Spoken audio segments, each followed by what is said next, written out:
This might be the only video I ever upload to my channel that I actually hope not a whole lot of people choose to click on.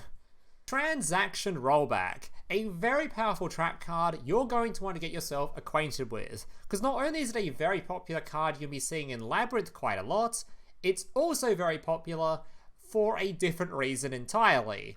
You see, what this trap card does is it allows you to copy the effect of a trap card in your graveyard when itself is in the graveyard. You'll notice I was very specific in mentioning the effect. This trap card doesn't copy the cost of the trap card you're mimicking. I don't know who decided that was a good balance option, but thank you for that one, Konami. Introducing this nasty looking Mayakashi trap card. You don't really need to know a whole lot about this trap card. All you need to know is normally it would have a cost to using it. Now it doesn't. And this trap card basically says your opponent cannot play the game once this thing is activated.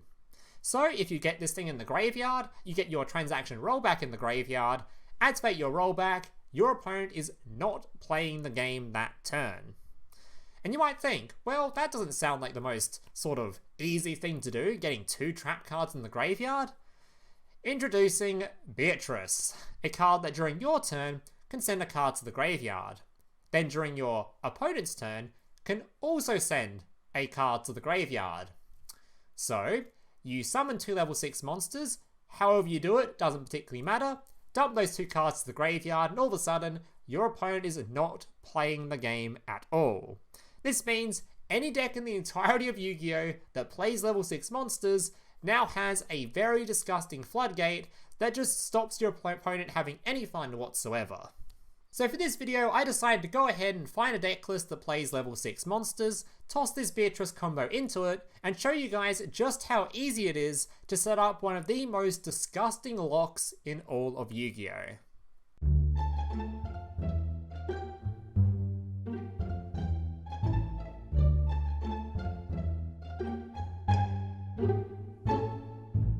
So here's today's deck list. Now just a reminder before I get into the deck list, if you guys are enjoying today's video and want to see some more content just like this in the future, especially if you're a returning viewer, so apparently about 35% of you watching this are even subscribed to the channel, meaning 65% of you haven't even subscribed yet. So if you guys are enjoying this kind of content, want to see some more deck lists from me in the future, more videos from me in the future, remember to leave a like on this video and consider subscribing to the channel down below.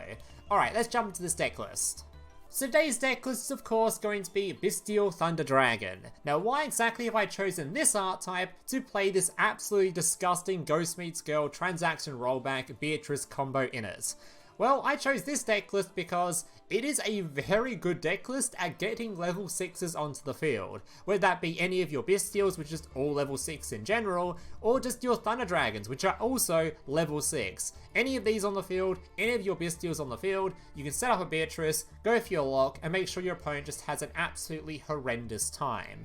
Now this art type isn't exactly the strongest art type at the moment, and it's not exactly the most optimal way to summon out the Beatrice. I think that probably goes to Virtual World, but because I didn't particularly want to play Virtual World, I wanted to showcase that this particular combo can be played absolutely anywhere where you have level 6 monsters. So for this video, I chose Thunder Dragon, but if you want to play any other deck list in the entirety of Yu-Gi-Oh! That has level 6 monsters in it, go right ahead. The whole point of this video is mostly to showcase the summon lock rather than showcasing this particular deck list, so that's what I've decided to do. And as for the actual deck list itself, if you want to copy any of the cards in here, I have the entire thing typed out in the description down below, so feel free to copy the deck list there or whatever you feel like doing. But I'm not going to spend too much time talking about the deck list now, as obviously they're all just old cards you've probably all seen before. So without further ado, let's check out some combos showcasing how this combo works and how you can perform it in this deck list.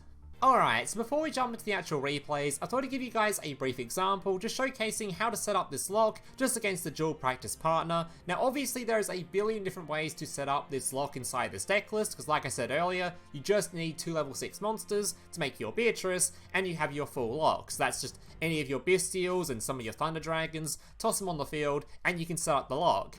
But if you want to set up the lock in the more optimal way, you want to open a copy of your Batteryman Solar. So for this combo, you just need a Batteryman Solar plus any of your Bystial monsters. Doesn't matter which, just any of your Bystials plus your Solar. Alright, so normal summon your Solar. Activate the effect. This lets you send one of your cards to the graveyard, which is going to be your Dragonroar. Alright, now you can special summon out your Bystial. Again, doesn't matter which Bystial, just has to be a Bystial. Alright, summon himself to the field. This will trigger both the effects if you haven't affected the Bystial, but the most important one is the Roar. Alright, so we're going to chain block with the Bystial just because we can. Alright, and the Roar is going to special summon a copy of your Dharc straight to the field. And because you summoned the Dharc to the field, you trigger the Solar's effect to place a token on the field. Which is great, because now we can make a copy of your Cross Sheep, using the token and using the Dharc. Alright, summoning that to the field. Then we can use the effect of your Dharc, which can search your deck list for a copy of your Hawk. Then by activating the effect of the Hawk in hand, we can now summon back your level 6 from the graveyard. And keep in mind, we just activated a Thunder effect in hand, which means we can now summon out a copy of your Thunder Dragon Colossus just by using a Thunder monster on the field. Alright, so now we're going to go into a copy of your Colossus, because of course we use the Thunder monster effect in hand, using the Solar, and summoning it right below this link arrow. That way we can trigger the effect of the Cross Sheep to revive back from the graveyard. Which is going to give us a the Batteryman Solar. Alright. Now we can go into a copy of your Beatrice. Oh, sorry, we're going to go into a copy of your Spright Elf first, using the Batteryman Solar and the Cross Sheep on the field. And the reason we do this is obviously if your opponent has an imperm here or some sort of way to negate your effect, now your stuff is completely going to be immune, because even if they do have the imperm, the Spright Elf's making it so your opponent cannot target anything below the linked arrows. So the two level 6s can now quite happily make a Beatrice. Putting that over here. So now even if your opponent has the imperm or has some way to stop this, they can't anymore. So even during their opponent's turn, if they top deck into it or they have some sort of quick effect, target effect or something, they can't deal with this. So you can activate your Beatrice's effect by detaching one of your materials, doesn't matter which because you're going to attach the other anyway. Getting rid of a copy of one of your 2 trap cards. So in this case I'm going to grab my Rollback, toss that in the graveyard, pass to the opponent's turn. Of course using the Bystial effect because we can, why not? Alright. And then during the opponent's turn, immediately activate the effect of the Beatrice, detaching to send the other trap card to the graveyard. When I get to it, there it is, the Mayakashi one. And now we can immediately use the Rollback, and our opponent is going to be completely locked out of playing the game at the cost of just 4,000 life points. So now my opponent just cannot play the game and just can't special summon anything, and that is basically the log. And keep in mind, like I said, if your opponent had top decked into a Impermanence or had some sort of Chalice or something, they can't target either of your 2 floodgates because, yeah. So it's a very disgusting infield. The Spright Elf's protecting everything you got on here. And yeah, let's just jump into some replays showcasing what this deck list can do against some actual people. Alright, so today I've got 5 replays to share with you guys, 3 of which are going to be just summon locking my opponent, and 2 of which, just to sort of spice up the replays here and get too bored, are just going to be doing some standard sort of Thunder Dragon sort of gameplay. For you guys that saw the deck list and are interested in seeing how actual Thunder Dragon sort of functions or how it works, I thought I'd just sprinkle in a couple of Thunder Dragon gameplays as well, on top of just summon locking my opponent. That way you don't get too bored, since this video is going to be not the most exciting replays ever, because obviously, if you're locking your opponent out of playing the game, it makes for some pretty boring gameplays, I'm not gonna lie, so let's jump into it. Yeah, I don't know why they allow sort of combos like this to exist in Yu-Gi-Oh, but what can you do? Alright, so this is going to be basically a spitting image of the combo tutorial I just showed you, just showing it off against an actual opponent. Alright, using this during the draw phase in case of drawing Lockbird. My opponent has a Maxx. We've got an Ash Blossom though, so we're okay with that. Grabbing our Diabellstar. Unfortunately, nothing we really want to discard in my hand at the moment. Using my Solar, going to be sending my Roar. Triggering my Bystial Drake to banish it from the graveyard. Roar, summoning out the Dharc. Gives me a token because I summoned a Thunder monster. These two can of course become the cross sheep. I should have had the cross sheep mate on for this video actually. Alright, grabbing the Hawk. Hawk going to be reviving back from the graveyard, making sure to grab the level 6. Because we use a Thunder effect in hand, we can summon the Dragon Colossus to the field. These two are going to become a nice little Spright Elf. And these two are now going to become, of course, the Beatrice. Then as soon as I do that, activates effect, my opponent was actually holding an Infinite Impermanence the whole time. I don't know if he just didn't want to use it earlier. I guess there wasn't really that many good targets to use it on. He could have used it on the Cross Sheep, could have used it on the Batteryman Solar, which would have been a pretty good Imperm target, but apparently this guy decided not to use it on any of that, wait, and unfortunately was punished by it, because Spright Elf, protecting both these cards from being targeted, he can't target anything but the Spright Elf with the Imperm, and he probably knows what this Beatrice is going to lead to, so he concedes instantly. Yeah, and that's a prime example of why we want to summon Spright Elf first before going for the Beatrice. Just makes it even more guaranteed. Alright, so this next replay I think is against an Eldritch player, and it's just me playing just some standard Thunder Dragon-y sort of stuff. Because Thunder Dragon is actually a pretty fun deck. Even if most of the time you do just summon a Colossus and pass, it is a pretty fun deck. You can do some cool stuff with it. Alright, Pot of Extravagance, of course, I can Ash Blossom that. Could have not Ash Blossomed it maybe, but I think if this guy gets an extra 2 cards in hand, the chance of me beating a 6-card hand with just 1 Ash Blossom is probably not likely, so we're just going to pray sort of bricks. But it turns out he was a trap card deck anyway, should have guessed from the Eldritch profile picture. Alright, starting off with my Dragon, my Thunder Dragon. Activating his effect, we've got an Ash Blossom for that.